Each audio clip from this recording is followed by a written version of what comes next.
Foram 10 dias praticamente sem transporte de cargas e mercadorias em todo o território nacional. Nesta semana, diversos setores da economia começaram a se normalizar, assim como o abastecimento de comércios e indústrias. Por todos os lados, o balanço dos prejuízos é grande. Veja na reportagem de André Cristino. O grande número de pessoas andando pela rua incomoda quem não gosta de ir ao centro da capital. O trânsito pesado, então, nem se fala. Mas ver todo esse movimento deve ser comemorado. É sinal de que o país voltou a andar depois da paralisação dos caminhoneiros, que durou 10 dias e causou muito transtorno. 60% de toda a carga do Brasil é transportada por caminhões. Sem eles, as filas dos postos de combustíveis ficaram enormes. Não tinha gasolina, etanol ou diesel nas bombas. Quem tinha combustível em estoque vendeu em média por 14% a mais do que antes da greve. Segundo o Minaspetro, Sindicato dos Postos de Minas Gerais, o prejuízo do setor varia de 5 a 15 mil reais por estabelecimento.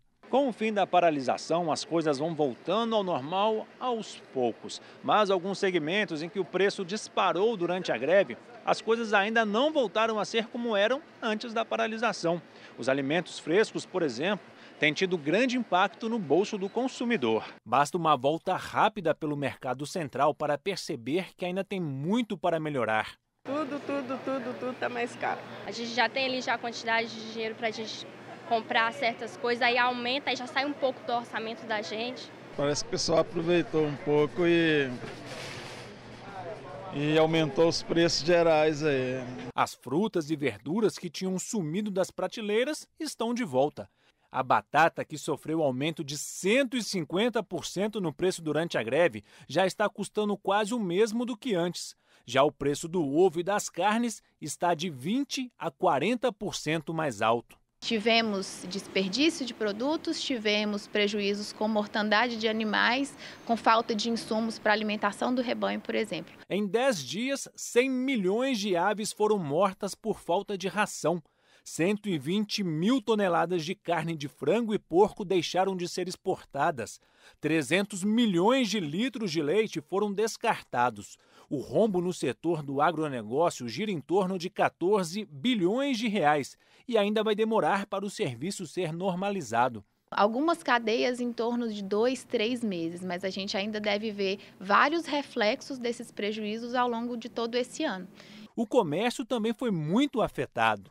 O consumidor, olhando para esse cenário de incerteza, sem saber ao certo até quando essa greve iria durar, priorizava a compra de itens de primeira necessidade. Então ele ia ao mercado principalmente à procura de alimentos e combustíveis. De acordo com a Confederação Nacional de Dirigentes Lojistas, o prejuízo com a paralisação para o varejo seria de 27 bilhões de reais.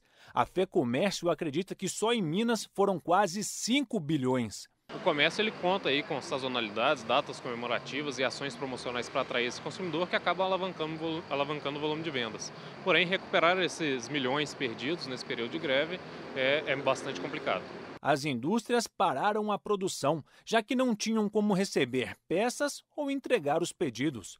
Quase 12 bilhões de reais foram perdidos só em Minas Gerais. O Estado deixou de arrecadar 538 milhões de reais de impostos das indústrias e o PIB deste ano deve cair. De maneira generalizada, a gente tem visto uma queda na previsão de crescimento do Brasil. Em Minas Gerais, essa previsão foi ainda maior, em função de ter vários setores que foram muito afetados. E a gente está estimando aqui em Minas Gerais uma perda de quase 1 ponto percentual no crescimento da economia de Minas. E na economia brasileira, meio ponto percentual.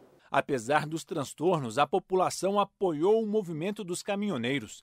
Eles foram os mensageiros do recado de todos os brasileiros. O que nós temos que questionar é como aumentar a eficiência do Estado e como reduzir o tamanho do Estado para que a indústria seja mais competitiva, para que a sociedade pague menos impostos e receba mais serviços. Você assistiu aí na matéria do André Cristino os reflexos econômicos do movimento dos caminhoneiros. Agora o cientista político Malco Camargos resgata as manifestações de 2013, que começaram por uma batalha de redução de preço do transporte público. Confira. Em 2013, tudo começou por uma batalha na redução do preço do transporte público. As passeatas, ocupações e toda a destruição que se seguiu com a depredação de imóveis públicos e privados começou por uma briga por 20 centavos. Em 2013, as passagens não subiram e o movimento não parou de crescer. Ganhou-se os 20 centavos, mas cada vez mais apareciam novas reivindicações, novas pautas, novas lideranças. O governo, atônito, não sabia como lidar com aquela massa que ocupava as ruas e gritava palavras de ordem. Queria mais, mas não sabia exatamente o quê. O movimento de 2013 foi ficando mais violento e, pela própria violência, foi perdendo força e o apoio da população. Chegou ao fim, deixando marcas e desafios de como lidar com uma multidão com desejo difuso e sem liderança. 5 anos depois, também perto do mês de junho, os caminhoneiros fecham as estradas e param o Brasil. A batalha começou por 46 centavos e suas lições ainda precisam ser aprendidas. Os caminhoneiros conseguiram o que queriam. O diesel reduziu, mas o movimento não se desmobilizou. As estradas continuaram fechadas. A crise de abastecimento foi se alastrando e afetou a vida de todo o país. Novamente, o governo ficou atônito, não sabendo com quem e o que negociar. Mais uma vez, com o aumento da pressão entre a própria categoria, com atos de violências que começaram a acontecer e com a perda de apoio popular, com a crise de abastecimento de bens essenciais à vida das pessoas, o movimento chegou ao seu fim. Nos dois casos, quando se tem apenas reivindicações difusas e ausência de lideranças, sabemos que o movimento pode se iniciar brigando por centavos, mas não sabemos onde se pode terminar. Felizmente, nestes dois casos, os prejuízos foram mais os econômicos. Mas será que, em caso de repetição, o final será o mesmo?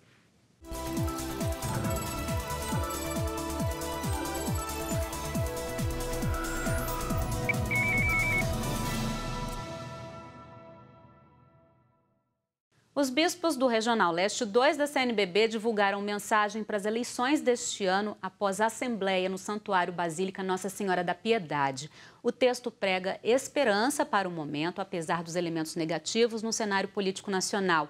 Os bispos alertam que a decisão está nas mãos do povo pela via democrática do voto e, por isso, chamam a todos para, de fato, votar.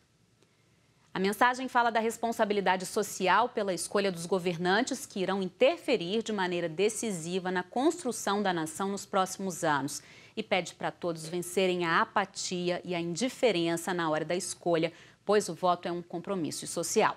O texto termina lembrando que o Evangelho é a fonte inspiradora e o critério para pensarmos a política e os políticos. A Comissão da Verdade de Minas Gerais lançou nesta semana 2 documentários que mostram um pouco dos trabalhos do grupo. Os vídeos estão entre os produtos que a comissão se responsabilizou a entregar à sociedade como forma de prestar contas do que foi realizado. O documentário Comissão da Verdade em Minas Gerais é um vídeo institucional que explica como foi a atividade no Estado. Quais foram as suas descobertas, as violações de direitos humanos ocorridas aqui no Estado em relação aos indígenas, ao movimento sindical, aos trabalhadores rurais, aos militantes de esquerda, a participação de igrejas, sindicatos e outros movimentos. O outro documentário chama-se Vozes da Resistência. O curta foi produzido a partir de testemunhos coletados pela comissão desde 2013, quando os trabalhos tiveram início. Ele mostra os locais onde foram centros de tortura em nosso estado, mostram a forma como essas pessoas foram agredidas e violentadas. São testemunhos reais e fáticos de que a ditadura no nosso estado também ela fez uma série de vítimas. Com traços inconfundíveis, pintura com personalidade e na mistura entre arte e arquitetura, Atos Bulcão está presente em diversos pontos da capital mineira, como o edifício Oscar Niemeyer, na Praça da Liberdade. Toda a riqueza da obra do artista, que vai além da arte em azulejos, está em Belo Horizonte, na exposição 100 anos de Atos Bulcão. Os projetos de Atos Bulcão para o desenvolvimento de painéis são interessantes. Ficam ainda melhores quando comparados com um produto final.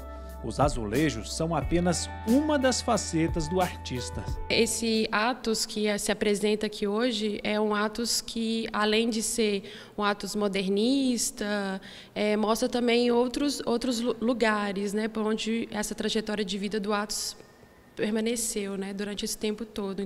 As cores fortes, personalidade nos traços e pintura estão presentes nos livros e capas de discos produzidas por Atos.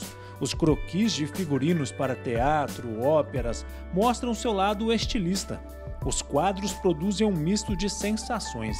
As máscaras, por exemplo, são encontradas em vários materiais, cores, mas trazem o convite a refletir sobre a originalidade e veracidade das coisas. O professor universitário deu aula de arquitetura em suas produções. Tribunais e câmaras legislativas do país receberam painéis que marcaram o trabalho de Atos.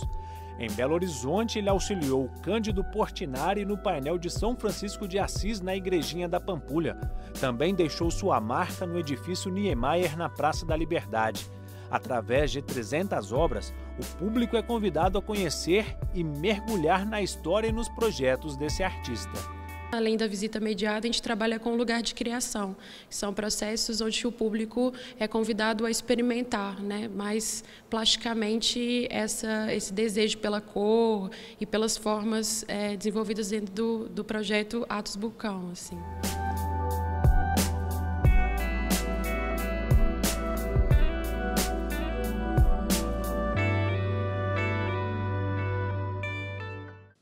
A exposição fica no Centro Cultural Banco do Brasil, na Praça da Liberdade, até o dia 25 de junho, com entrada gratuita. O Horizonte Notícia de hoje fica por aqui. Para rever o conteúdo do nosso programa, acesse nosso site, tvhorizonte.com.br. Um ótimo fim de semana para todo mundo. Até semana que vem. Tchau!